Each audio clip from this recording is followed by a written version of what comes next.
That's one thing we got around here is a lot of money for the school department. And they spend it on fucking buses. Oil, gas, maintenance, fucking name it. Inspection stickers.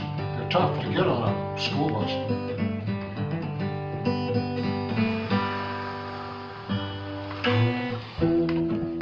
Jesus is burning better than ever, man. Never come. So you're saying Afghanistan? Yeah.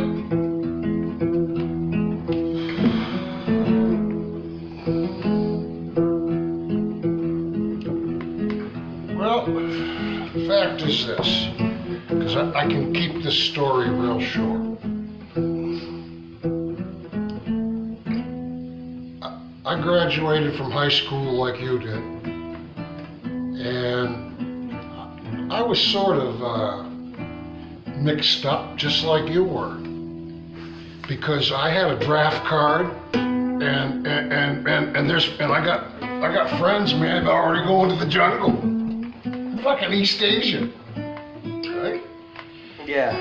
And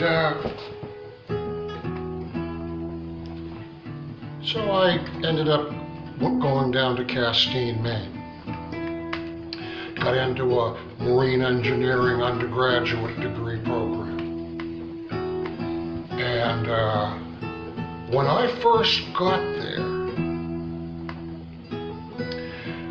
my roommate was an Iranian.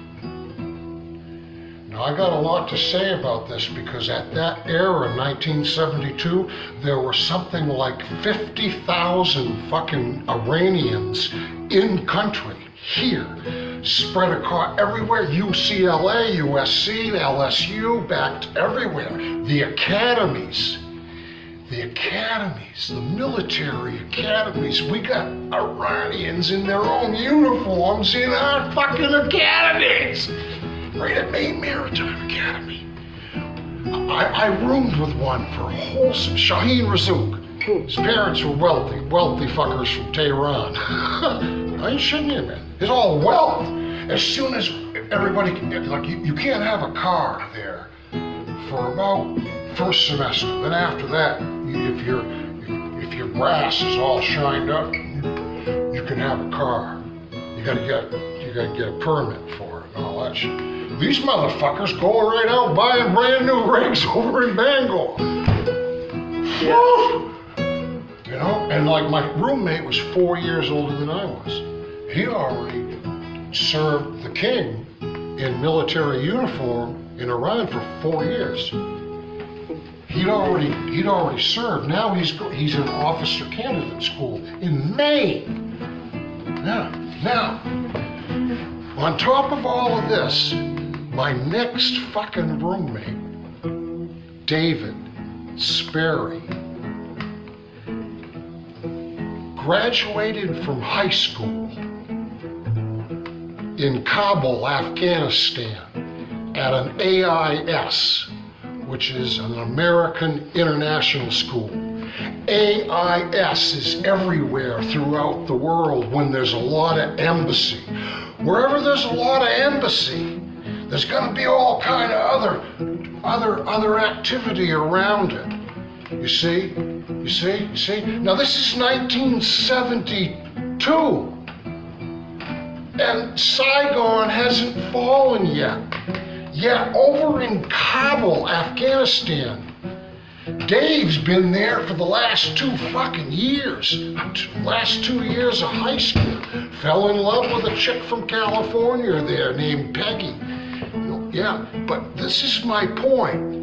Got all this shit going on in East Asia and Vietnam. All kinds of other shit. But over in Kabul, American embassies, consulates, AIS, Care Medico, and other charitable organizations. Okay, Dave was staying with Dr. Zeller from Newcastle, Maine. That's how he got over there, because he was friends with the kids, and the kids wanted him to come over and do some schooling over there. So, but See what I'm getting at? This fucking cobble has been alive and fucking flourishing and well way back then. Now, Dave told me about what it was like Saturdays to go out shopping in the bazaars. And the stories that he painted me. Fucking 50-gram patties. Turkish hash, any kind of different kind of colored hash, different seasonal hashes, additives, Arabic stamps, all stamped in foil wrap. Danny's, oh yeah. Foil. And they bargained between $4 and $5 for this. They barter like, gee, I don't know, $4 or $5, too much, oh, $2. All right, $4.50. You know, that's what it was like. Now, if it was like that in the baddies world, what the fuck was all the refined products like? Going on just underneath the radar in Kabul, and a normal world caravan of trade, China, back to Europe, Russia, Africa, just fucking caravans, almost like the fish spawn. Fucking people been doing this for fucking years. Families have been in the opium trade. Whole generations of fucking people that are successful and they're elders in good towns. That's what you're dealing with. That's what we're dealing with. 1972 is when I got confronted with Afghanistan because my roommate, so you can imagine, like when you're a roommate, you know, you bullshit a little bit, right? You bullshit, huh? Yeah, what the fuck? You know? We figured it out.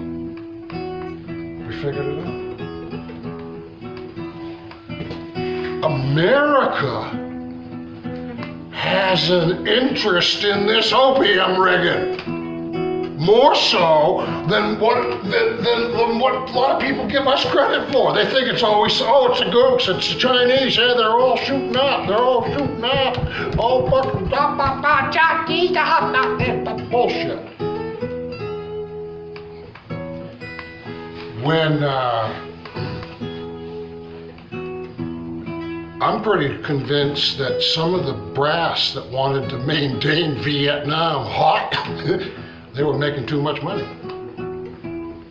There were people over in the Vietnam War with fucking gold leafs on, bars, scrambled eggs on their fucking head. They're making some fucking cash. It's true. You know what I mean? Yeah, it's crazy, man. But they're over there guarding the poppy fields now, the United States military. It's fucking... They're stationary by it, watching these guys do that shit. It's that time of year again. Okay, so the poppies have to have this spring just like we do. The poppies got to have a nice spring and get a good start, you know? But you see my point? Yeah. You see my point? I mean, you see my point is I might have like, I got a couple grandkids here that are 8 and 9 years old, and they're working with Papa on donkeys doing fucking opium. Yeah. And they're gonna do it all their life. Right. Until they're old and pulling a donkey with their grandkids. Yeah. That's how fucking old it is. Mm-hmm. Generations been doing it. It's That's like the thing. We perpetuate it though. Obviously there's a market, for it. So it's like, some idiot in America will paint a picture thinking, well, we're gonna stamp it out. We're gonna stamp it out. You'll be stamping yourselves out.